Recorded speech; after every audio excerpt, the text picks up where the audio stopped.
彼がなぜ漫画家になりたいと思ったか。それは彼は朝早く起きることができなくていつも会社に遅刻をしてた。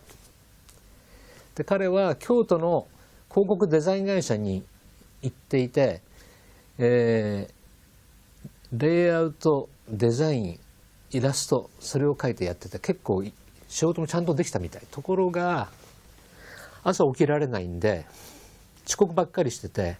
給料が上がらなかった。でそれで彼は嫌になって会社を辞めてしまった。でそしたらお父さんお母さんの手前就職活動をしなきゃいけないっていうことになってどうしたらいいか分かんなかった。で彼ができるのは絵を描くことだけなんでイラストレーターになるか漫画家になるかこの2つしかなかった。でも名古屋の田舎にいたんでイラストレーターになるにはどうしたらいいか分かんなかった。今でもそうなんですけどすごく喫茶店が多い町なんですね。で1日両親から500円もらってタバコを買って喫茶店に行くとほとんどそれでお金なくなるんですけど彼は喫茶店に毎日行ってずっとぼーっとしてたんだけどある時にマガジンを週刊少年マガジンを開いたら漫画の賞の応募の決まりがあった。でそれを見てここに漫画を描いて送れば漫画家になれるかもしれないと。でここが面白いところなんですけどストーリー漫画は31ページギャグ漫画は15ページが今でもそうなんですけど応募の決まりなんですね。ところが賞金は一緒なんです。で彼は半分のページで同じ賞金だったらギャグの方がいいっていうことでギャグ漫画を描くことにしました。で15ページの漫画を描きました。一生懸命で喫茶店に行ってマガジンを開いていたらガーンって彼はショックだった。なぜかというともう締め切りを過ぎていて賞に送ることができなかった。そしたら隣に少年ジャンプがあって少年ジャンプだけは毎月漫画の賞を募集を受け入れてるということで彼は本当はマガジンに出すはずだった原稿を少年ジャンプに送った。その原稿を僕が見たっていうことが僕と彼の出会いの始まりです。で彼が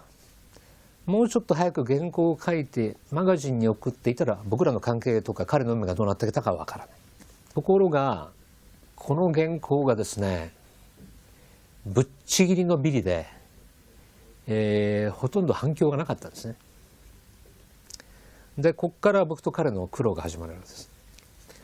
で新人漫画家が連載作家になるまでにはどうしたらいいかっていうとまず増刊といって時々出る新人が集まる雑誌に載せて評価を得てで上の人たちに作家の名前を覚えてもらってでそうするとその頃にようやく連載ネームっていうのを書いてでそれで審査してそれを通れば本誌に載ると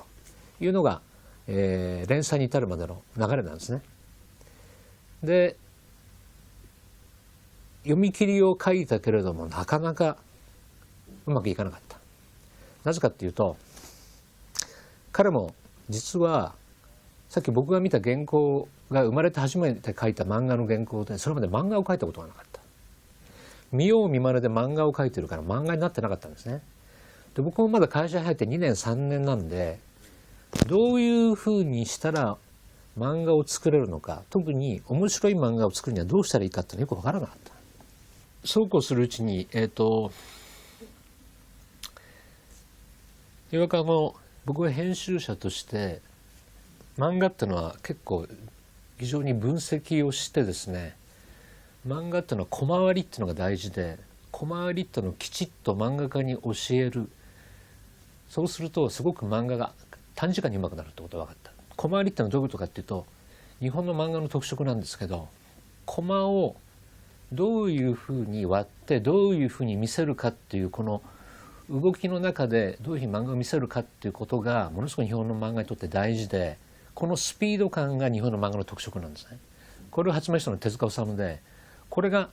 どういうふうにしてできるかっていうことを分かってる編集は今でも実はそんな多くない。このことを僕はすごく研究して分かって